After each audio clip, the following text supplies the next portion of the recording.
Welcome to episode 1 of Focal Point, a brand new series where we dive into the rich history of photography and the lives of iconic photographers, all in easy to digest videos under 5 minutes. And with that being said, let's dive in to episode 1.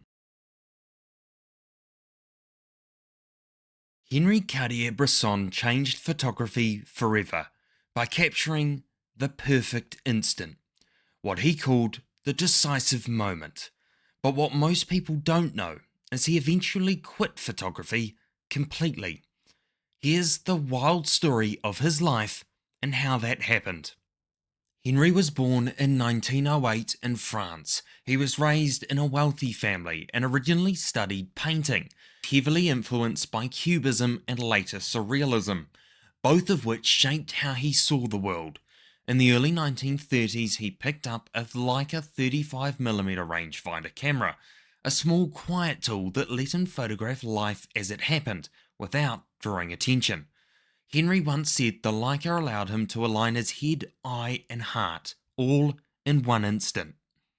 Henri believed that the most powerful photos happened in a split second, which is what he called the decisive moment. He didn't crop his images, and he rarely manipulated them. He insisted that composition must be done in camera, in the moment.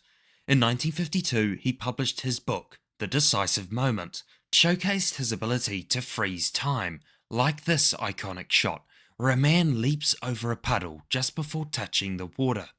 He said, to photograph, it is to put on the same line of sight the head, the eye, and the heart. During World War II, Henri served in the French army as a corporal in the film and photo unit. He was captured by the German soldiers in 1940 and spent nearly 3 years in a prisoner of war camp. He made 2 failed escape attempts before finally succeeding on his 3rd try in 1943. After escaping, he joined the French resistance and began working underground, documenting the German occupation and eventual liberation of France. It was also during this time that MoMA, the Museum of Modern Arts in New York, had been putting together a massive exhibition of Henri's work under the mistaken impression that he had died during the war. Imagine their shock when he walked back through the door. In 1947, Henri went on to co-found a cooperative photo agency owned by its photographers, alongside legends like Robert Capa and David Seymour. This agency went on to redefine photojournalism, and its name was Magnum Photos. Henri went on to cover some of the most historical events from around the globe, like how he photographed Gandhi just 90 minutes before his assassination. He photographed the Chinese Civil War and the Soviet Union after Stalin's death, just to name a few. He became one of the most respected documentary photographers in the world. But by the early 1970s, Henri began distancing himself from photography. He felt he had said all he could through the camera and wanted to return to his first love, drawing. Years later, he said photography was never more than a way to express what I felt, but drawing is meditation.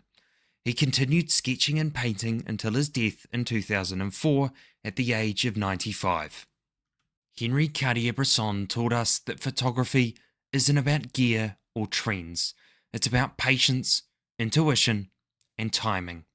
He captured life with honesty and left us with a powerful legacy of waiting for the right moment and knowing when to let go. Thank you for watching episode 1 of Focal Point. I hope you enjoyed this video and don't forget to like and subscribe. I'll see you next time. Thank you for watching.